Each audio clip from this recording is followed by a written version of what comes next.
Hello everyone, this is Hadrian. And I'm Mal. Thank you for watching. Let's kick off our Extreme Bromance series in Master of Orion Early Access 5. So, as you can see here, we've got our initial setup here, and I had mentioned in our, I guess it was Phase 5 discussion / series setup, that I was going to play as a human, but I was going to be a custom human, and then it dawned on us, as soon as we were done recording that you actually can't play custom races. Yep, you can't play custom races. However, this will actually be kind of interesting, because I was on the fence anyway, as you recall. I want to see if Charismatic, particularly in this setup, right, as a multiplayer session, if having that trait, which improves your disposition and your negotiating positions with other AIs, I want to see if this is actually going to be worthwhile or not. My guess is it won't be once we have an alliance, because I'll get drawn into the wars, but who knows? We'll see. Yeah. Again, our recommendation, and I say our, maybe I should say mine, and then Hadrian can say if he agrees or not. But if you're playing on extreme, I'll just nod and smile. If you're playing on extreme difficulty, then the humans, but then really any production-oriented race out of the gate is probably what you're going to want to go with. So it'll be interesting to see how this plays out. Again, we have the Silicoid and the Meklar in the mix to potentially be runaway AIs, and if we don't get to either of these within about the first 150 to 200 turns, we're likely going to lose. Now, if you want any information about the patch notes of Phase 5, that'll be in the description of the videos. If you want more information about Phase 5, and we will be talking about it as we go forward, but you can go back to Episode 0, and I don't know if Hadrian's going to do this, but he likely will. There'll be some kind of annotation that'll let you, or a click or link or something in the description that'll let you go back to Episode 0. I'll throw a video card in so people are linked to it. But as always, guys, those of you who are watching from my channel, you're very accustomed to this. You know, we had a full-fledged discussion. If you happen to miss Episode 0, if you're just jumping in at this point. So if you want to know more about what we're doing from a Let's Play perspective without actually seeing any gameplay and just actually having a chance to digest our thoughts on this and why we did what we did, that's all in Episode 0. So check it out whenever you're ready, if you want to.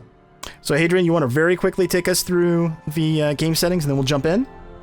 Sure. As we discussed, and I'll do this in more rapid-fire fashion, we're playing with a circle galaxy.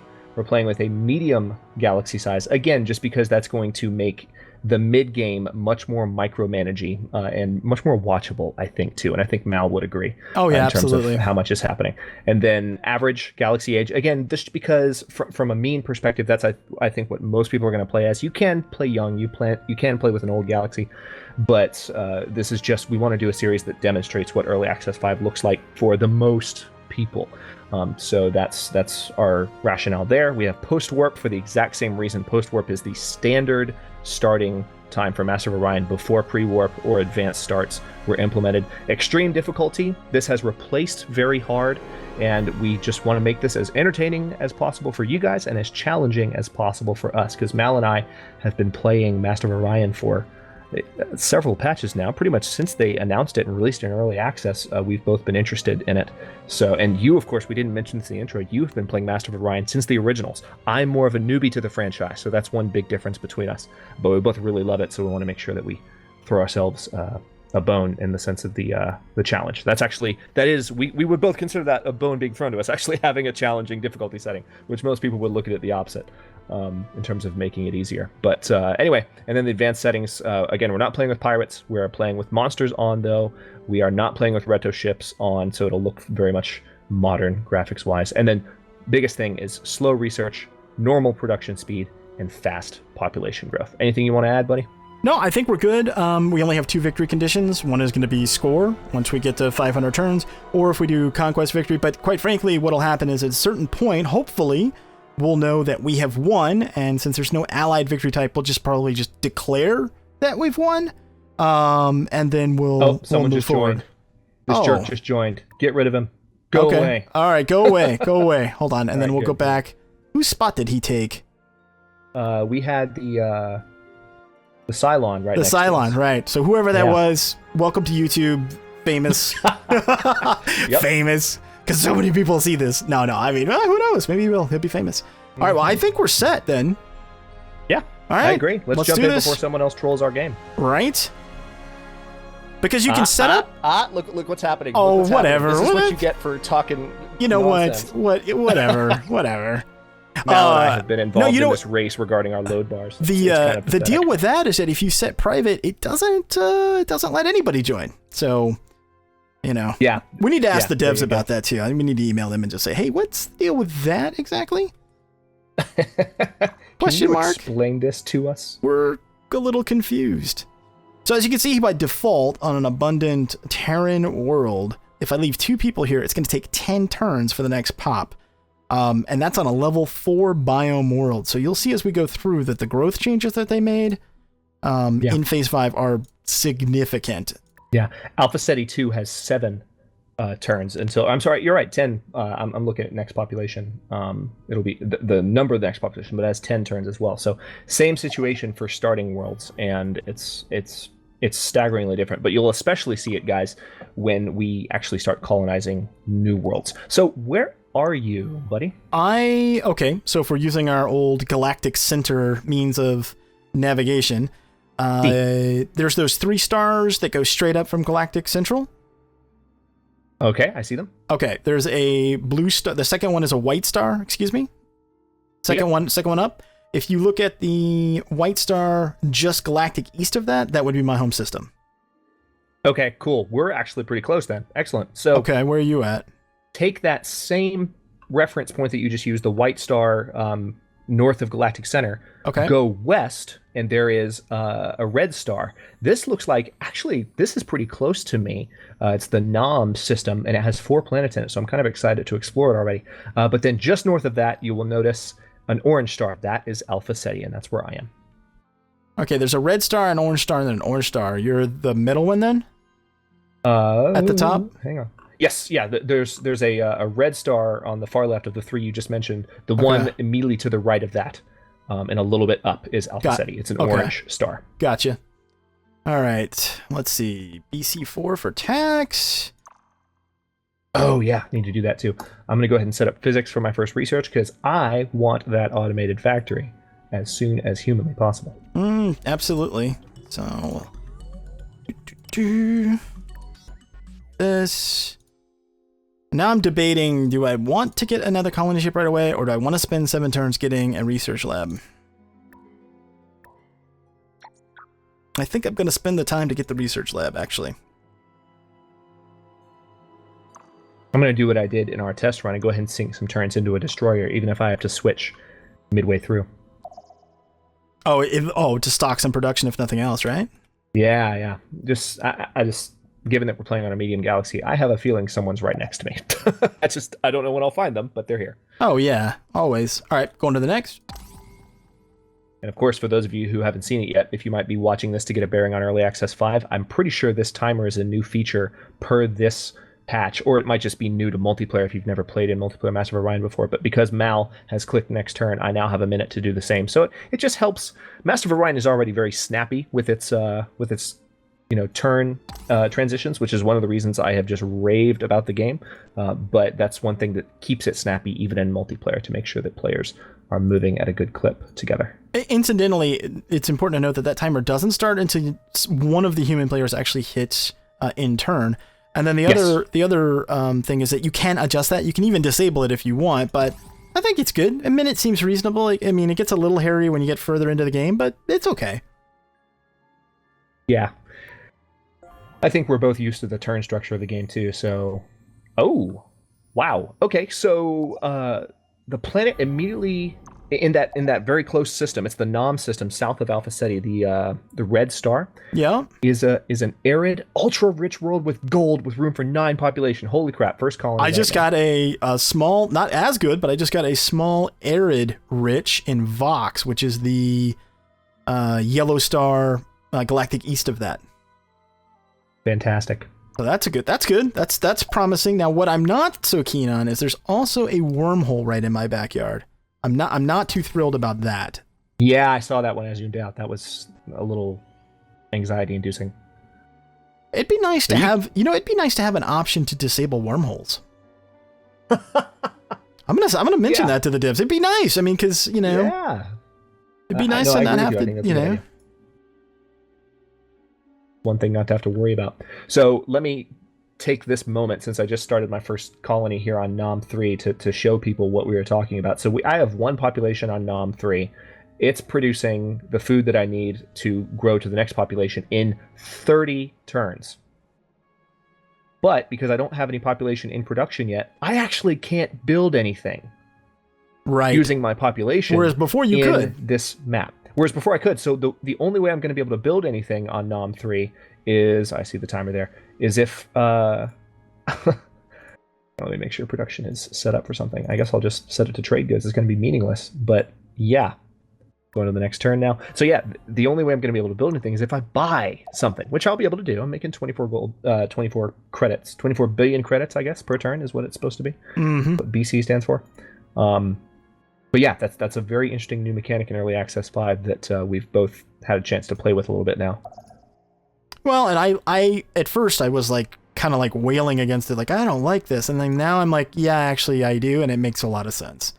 Because you would just blow past the good biome ones. You'd be, if you had a barren world, and we talked about this a little bit in the episode 0, where we're just having a discussion about Phase 5, it almost made the really good biome ones that maybe were less production, almost made them meaningless, and now they have value again, which at least in the first 100 turns, 125, at a certain point, there's sort of a break even on sort of tech and building investment into a colony where it doesn't matter as much anymore what the biome is.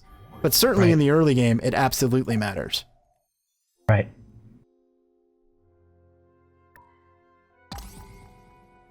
So I've got, looks like 2 planets in the system to the right of Nom. And again, Nom is that red star south of my home system. I've got 2 planets in this little white star to the right of Nom, which is Saltator. Or Saltator, if you want to take the Ron White way of pronouncing that.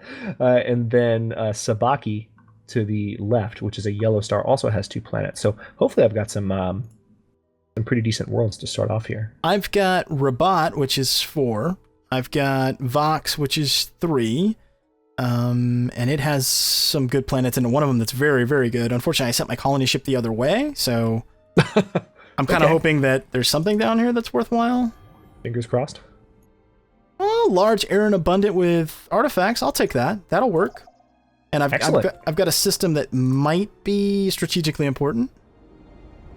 Oh, colony landing. Colony landing. Oh, I'll shut up so it's you can watch the beautiful video. Esileus, I think is what the system's called. Can't see it yet. And do I have enough money to buy anything? I do not, so we'll just set it on that for now. And again, I got the same situation that Hadrian was talking about. Got 1 person on farming, cannot move the person off, and it's 30 turns until the next pop. So you can see now why the biome, why we keep talking about the importance of that now. Yeah, so it's crazy. The system I'm referencing is a blue-white star, and it is southeast of Sol. Almost directly east from Galactic Center, and it's got a couple of different warp points off of it that I'm going to explore, but it looks promising. That's a blue-white directly east? Of the galactic core, yeah. Yeah, I see a yellow directly east of the galactic core. Oh, the next one over. It's like... Oh, yeah. Yeah, I see it. Cool. All right, so you've actually already got a pretty good view on the far side of the map. We are in a good position for an allied game, my friend. Not bad. Not bad. All right, I'm going to have a new pop pretty soon on Alpha Ceti. I'm going to put them in production. I'm cranking out a second colony ship now because I want to try and have that in place. That's what I'm working on now too. Okay, I've got a large, it's toxic, but a large abundant world in Sabaki, which again is to the south, galactic southwest of Alpha Ceti. Then I'm exploring the Saltator, or Saltator. I'm going to go back and forth on that the entire frickin' series. Okay, I found a radiated... Ooh, but it's ultra-rich and normal gravity. It's small, so not room for a lot of population, but that can be a good income world in the future. Also, I built my first destroyer, so if anyone does happen to troll me in the very beginning, hopefully I can at least ward off their initial explorers. I'm going to forgo the destroyer and see if I can't take advantage... take advantage of the fact that I do have charismatic, right, as a trait. Okay. So we have met officially. That was pretty cool. I just got fungal farms and civil transport tech off of a salvage operation. Fantastic. Oh, and we met? Hey, what's up, buddy? So we have some. I'm clicking espionage. Why am I clicking espionage? Diplomacy. There we go. Yeah, let's do some agreements. You gonna send them my way? Yeah, I'm gonna send them your way. We're gonna share charts. Oh wait, that's all we can do is share charts, right? We need to get. Okay. Yeah, but so that means it's more than nothing. Should we forget tier 1 stuff and grab Xeno relations next, so that we can actually make agreements? Yeah, let's do that. All right, so I've got 3 turns left on physics, and then I'll switch to Xeno relations. Okay. Sounds like a plan. Ah, there we go. Okay. Nice. Now we got some better visibility. Yeah.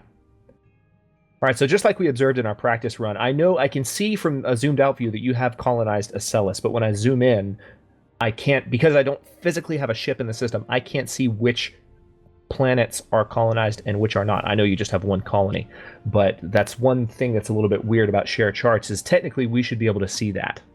But well, I think unless you have local I think it's because you have to have local visibility if you want that. So I think I think that's to provide more value to espionage when you do steal charts from them. Is that it gives you more or acquire data actually, right? Gives you planet level information. I think. Okay. Yeah, I remember talking about this in our test run too. That makes sense. It's just a little jarring because you're like, oh, cool, we shared charts. We should be able to see things, but no. But it is, as you point out, it's literally charts. What you're technically sharing is the zoomed out view, system names, whether it's colonized or not. It's the map data, not the individual colony. Right. Exactly. Data. So, I'm a little optimistic about this system Nordia, which you mentioned you have Vox. There is a jump lane going southwest out of Vox to the system immediately north of Galactic Center. It's a yellow star. Okay. I am excited about what my scout might find there. It's looking pretty good. I want to find where the edges are so that we can set up, so that we can kind of close off, since we're basically touching back to back. I want to find where we can close off the arms at. Well, what excites me about Nordia is I can't detect, of course I won't be able to until I'm actually in the system, but I can't detect if there's another jump lane leading south of Nordia. But if there's not, then it means that between us, there's actually no way for another enemy to get between us, to actually divide us. We can, kind of back up against each other and have these systems in the middle here between us, well defended, and they wouldn't be able to get through to them easily. So that's exciting. It's definitely promising. Yeah. I just found another arid planet, but it's by itself. I don't really like systems with only one world in them, but sometimes for strategic purposes, they're worth it, I guess. Okay, so I just got physics. I'm getting my first upgrades to frigates and destroyers. And then I need to research government before I can get to Xeno relations. Okay, I'm switching to Xeno relations right now. So you must have started with government. I did. Oh, I've met the Silicoid. Okay. I'll tell you where they are in just a second. I love that line. You are greeted. Yeah. Do not enter our space. We want to be left alone, but we're talking to you anyway. Exactly. That's the Silicoid. And the Silicoid will keep ours. But even though the Silicoid are probably going to get all up in my business in a couple of turns. Where's the contact point at? What system?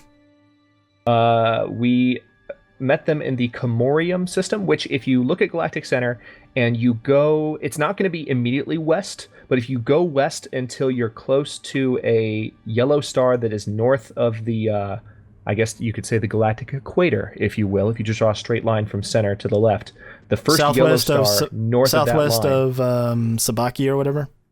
Yes, correct. Okay, that's where you met them. That's where I met them, and it looks like they have a colony ship on the way to the system northwest of that, which I don't have a name for it yet. Okay.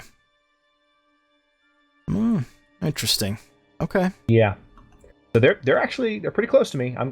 Looks like I'm gonna have to colonize Sabaki yesterday. and then militarize it right away. Yes, we're gonna need to lock that place down. So actually, need a space factory then. I've got a destroyer on the way there now because I want to make sure that these ships, my frigate and my destroyer, I'm going to lock down that jump point to where scouts won't be able to get through. I'm sending the one military ship I have over to sit on top of the wormhole. Yeah. I'm banking on the chance that they haven't actually sent a scout my way yet. So if I lock down the Sabaki system, hopefully that will discourage them from... All right, so their colony ship is actually heading back to Comorium from... Oh, okay. That system I was talking about where the colony ship was headed, that's actually not a colony system. That's Chrysalon. That's their home system. So I don't know why their colony ship was heading back towards Chrysalon momentarily, but... Oh, wow. Okay, so good news. Our theory about Nordia was correct. So that system that is just north of Galactic Center does not have a jump lane heading south of it anywhere. So it's completely between us without any access to it. So if you militarize that, and then you militarize Sabake... Ocean planet, gold, room for 9 pop. Okay, this looks like it's an actual good system as well. So yeah, if you don't mind, I'll militarize this system. Yeah, that's fine. Okay, so you're going to grab that. Is GNN. Hey, it's GNN. Okay, so you're going to grab that, and then Sabake. You militarize those. That's west and south on that side. And if I close off the wormhole access with a fleet, and then militarize either the one I already grabbed, or the one below it called Zen, then that should close off access to the right half. Okay, well, we got a plan then. We just need to try to pull it off before... Oh, the game trolled me, so I went to a blue-white star system that had absolutely nothing in it. Just nothing. Oh, that's adorable. Thanks. Thanks, game. Precious. Thanks, game. That's going to be helpful to your advancement. All right, so it looks like they're going to colonize Comorium, which is southwest of Sabaki. I'm going to keep exploring the Nordia system. Okay, there's a abundant swamp planet with artifacts, and there's one more world I have yet to explore, so fairly promising. Okay, they have colonized Comorium Prime, which I'm not surprised. That's actually where my scout is sitting right now. I shall inform you of my decision. Hey, you sent me a deal. Yeah. Demanding you give me your charts, and you're like, yes, I will. Okay. Oh, wow. They have a... Oh, man. They haven't colonized that Comorium or whatever yet? Yes, they have. Comorium has been colonized. Okay. You're going to have to militarize Sabaki and get a fleet there fast, because I actually have a fleet there now, but it's just I won't be able to get a colony there for... I have a colony ship building now. It's going to take... Hang on, let me check something real quick. Okay, good. I can build an automated factory. I'm going to do that now. That's going to add a turn initially, but then it should subtract turns from the building of the colony ship. So I'm going to try and get a colony ship there as soon as possible. What were you saying? Well, the reason I say this is the minute you colonize that, they're going to come for you. Yeah, so you're going to need to, yeah, you're going to have a military outpost on that war point and ships on top of it just to have a chance of them not rolling you. Yep. That's going to be fun. So yeah, I'm definitely going to lock that down as fast as I can. I've actually got those ships already in guard mode, so any scouts they send won't be able to get past into my territory. And also, I just want to say, Nordia 4, the final planet in the Nordia system, is an 11-pop, medium, ocean, abundant planet. So that's going to be a really nice planet, or system, rather, for me to lock down.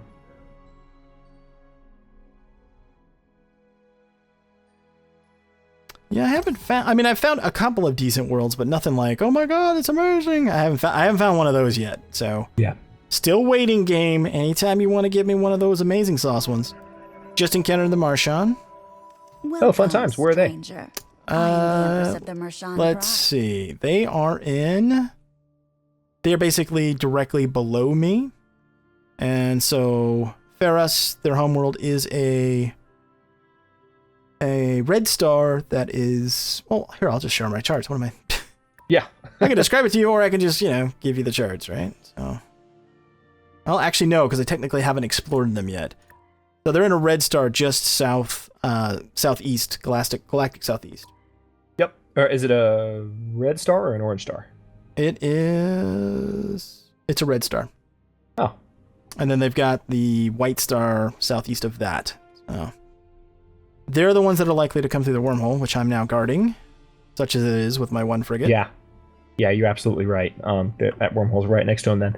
All right, well, are you at a stopping point with this particular episode, sir? Yeah, I'm good. I think that was a good start there. We got some opportunities here. We're definitely got some challenges that we're looking at, but I think we're off to a good start, at least initially. Yeah, I definitely agree. It's going well. So, all right, we'll go ahead and cut this one here. Thanks very much for watching, guys. If you enjoyed the video, don't forget Mal and I both have a series going so you can see the campaign from both sides depending on which channel you're watching. And don't forget to like the video and subscribe to follow along if you're not already. We're uploading new episodes in Extreme Bromance on both channels every day at 9 a.m. Eastern Daylight Time, which is GMT -4 for those of you not in the States. And comments are always welcome. Let us know what you think. Thanks so much for watching, folks. He's Hadrian, I'm Mal, and we will see you later.